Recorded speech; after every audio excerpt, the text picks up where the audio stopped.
Alba Story prezanton. Jam 41 vjeç dhe jetoj në qytet. Punoj në një zyrë dhe dal nga një herë për kafe. Për mua, natyra është diçka që e shoh vetëm në televizor ose në ndonjë fundjavë. Por kam një teze që jeton në fshat. Është rreth 1 orë larg qytetit tim. Ajo ka një shtëpi përdhese, me një obor të gjerë, me kopshte, me pula dhe gjithë ato gjëra që mbajnë gjallë jetën e fshat. Djali i tezes, i cili është goxha më i ri se unë, u martua para disa muajsh.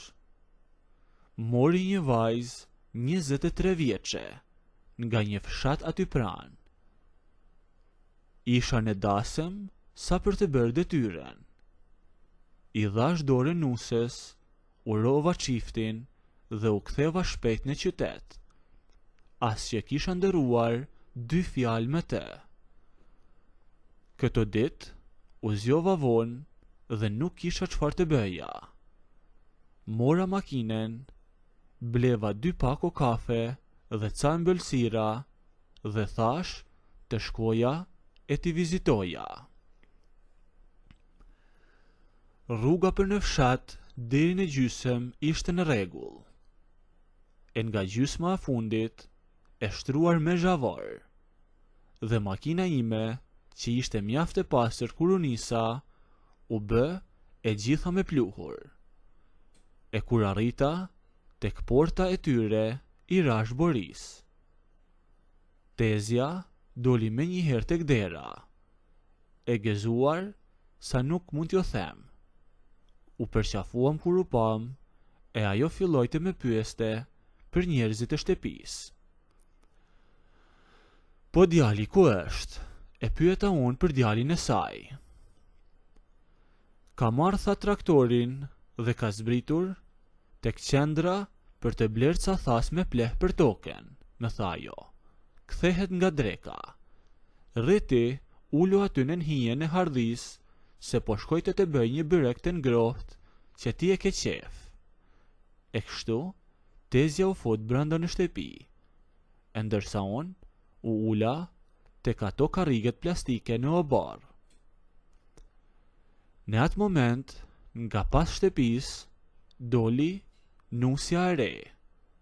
Ishte e veshur me një fustan me lule. Mëngët i kishte të përveshura dhe në këmbë mbante një palçizme. Me duart e saj po tërhiqte një zorë të gjatë uji, e kur me pa, me përshëndeti me një buzëqeshje. Mirë se ke ardhur, me tha ajo, e që po vazhdonte të hapte çezmën e oborrit, e filloi të vadiste kopshtin me domate që ishte pak metra larg meje, por nuk erdhi as të më jepte dorën. Mirë si u gjeta, i thashon. Po si nuk u lodhe që në pikte mëngjesit me punë, i thash asaj. Ajo ktheu kokën nga unë dhe vazhdonte të ujiste domatet. Nga fshati jemi, tha, çfarë të bëjmë? Na duhet të punojmë. Nuk rrim në kafene e të presim të na bjerë lekun nga qielli, siç prisni ju andej nga qyteti, më tha ajo. Në fakt ajo se dinte fare se sa shumë punoja unë, prandaj dhe qesha. Nuk e prisja të më përgjigje as shpejt me atë lloj guzimi. Vajzat që njohun në qytet mendohen mirë para sa të kthejnë një fjalë, e ndërsa kjo e kishte gjuhën brisk. Më vjen keq për djalin e tezes, i thashun për të ngacmuar. Me sa shoh, ti do plakësh më shpejt me këtë ritëm pune. Ai është djali i qetë, e ti qenë ke furtunë, i thash asaj. E po djali i tezes tënde, po bëhet burr shtëpie që kur kam ardhur unë, më tha ajo. Po ti, pas ke shkuar, mbi 40 vjeç dhe qenë ke akoma beqar. A nuk e dini ju anden nga qyteti që duhet të krijoni familje, me tha ajo. E me priti goxha me do kunja. Nuk është se s'marrim vesh, i thashon, por ne jemi pak më të vështirë në zgjedhje. Duam t'i shohim gjërat mirë, t'i provojmë, e të shohim, e jo të martohemi, pa mbushur, akoma të 20-tat, si puna jote.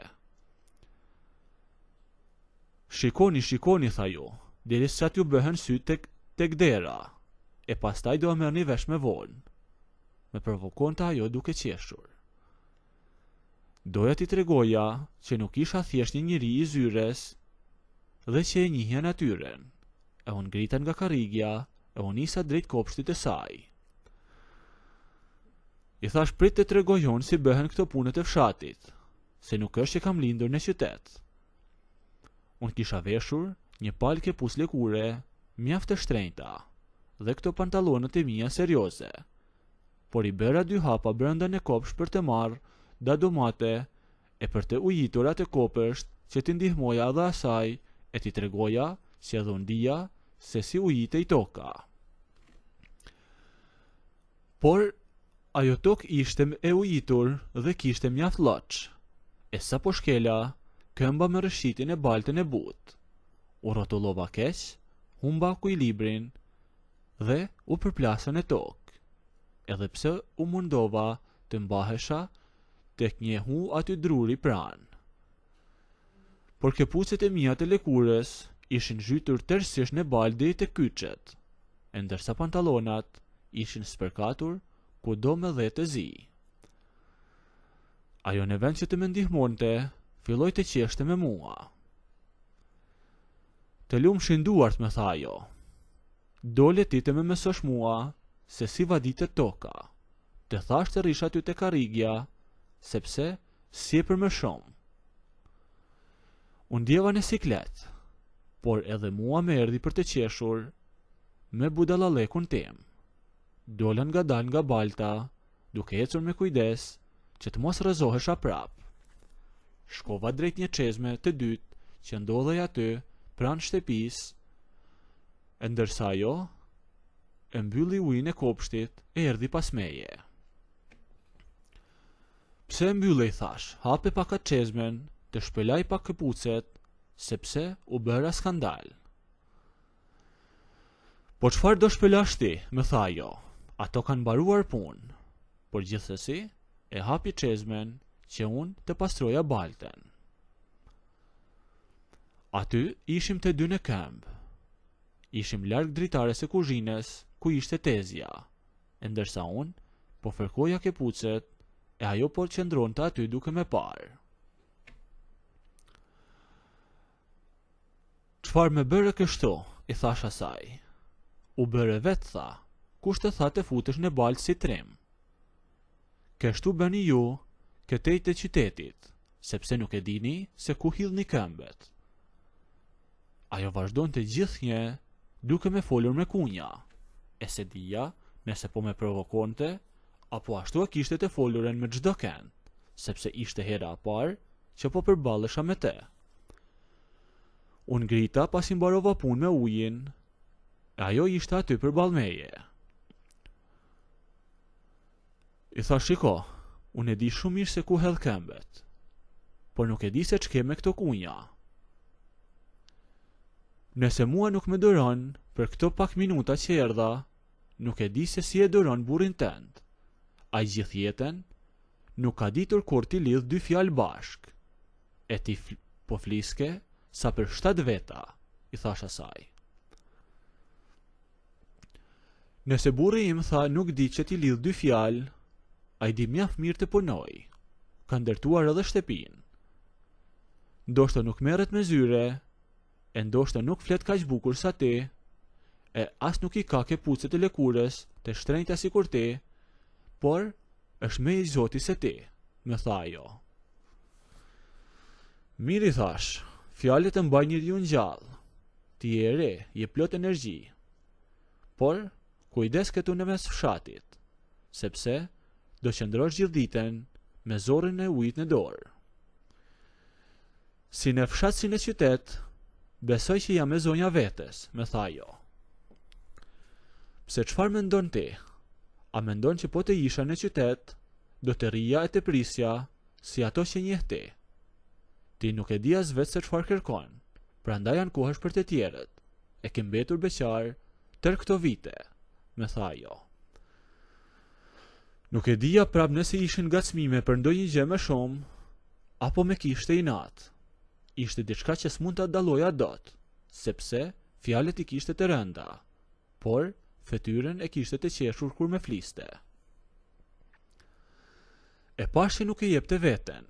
Fjalët e saj kishin një lloj provokimi të natyrshëm, por brenda meje me tërhoqi shumë. E filloi edhe të më pëlqente. Kam shumë për të thënë, thash. E di shumë mirë se çfarë kërkoj, por s'kam si të ta them. Ajo vetëm e dëgjonte, por unë nuk e zgjata me tej. Bëra një hap përpara drejt saj, ula kokën sikur doja si ta puthja. E ajo tërhoqi kokën mbrapa. Ç'ke, thash? S'jen ke dha që guximshme. Ti s'jen e Terezi, me tha ajo. Këtu mendon, tha? Po ku, i thash? Ajo e tërhoqi kokën dhe iku e u drejtua pas shtëpis. E unë e ndoqa nga mbrapa. E kishin një hambar të vogël, ku mbanin ca vegla, e ndoshta kishte brenda dhe ca dru, e ndërsa ajo este, kthente kokën mbrapa, me shihte mua dhe vazhdonte drejt përpara, derisa u fut tek hambari. E kur u fut e tëra, nxori kokën, me pa edhe një herë dhe më bëri me dorë që të shkoja, e unë ika pas saj. Shkova shpejt e shpejt, me të vërtet duke shikuar anash. Djali i Tezës e dija që si ishte në shtëpi, por kisha hallin e Tezës, sepse kisha frikë se do me dilte të me kërkonte. Por, sidoqoftë, u futa brenda. Mbylla derën, e ndërsa ajo u lëshua në krahet e mi. Filloi të me puthte. Tani tha leri llafet. Nuk dua të ta ndëgjoj me zërin. Ec, tha, vazhdo. Edhe unë fillova që ta puthja. Fillova që të lëdhatoja me duart e mia, ndërsa ajo me puthte e arriti deri pas veshit. Nëse doni të ndëgjoni historinë deri në fund, bëjini videon like, a nëse nuk doni, abonohuni ose bëjini subscribe.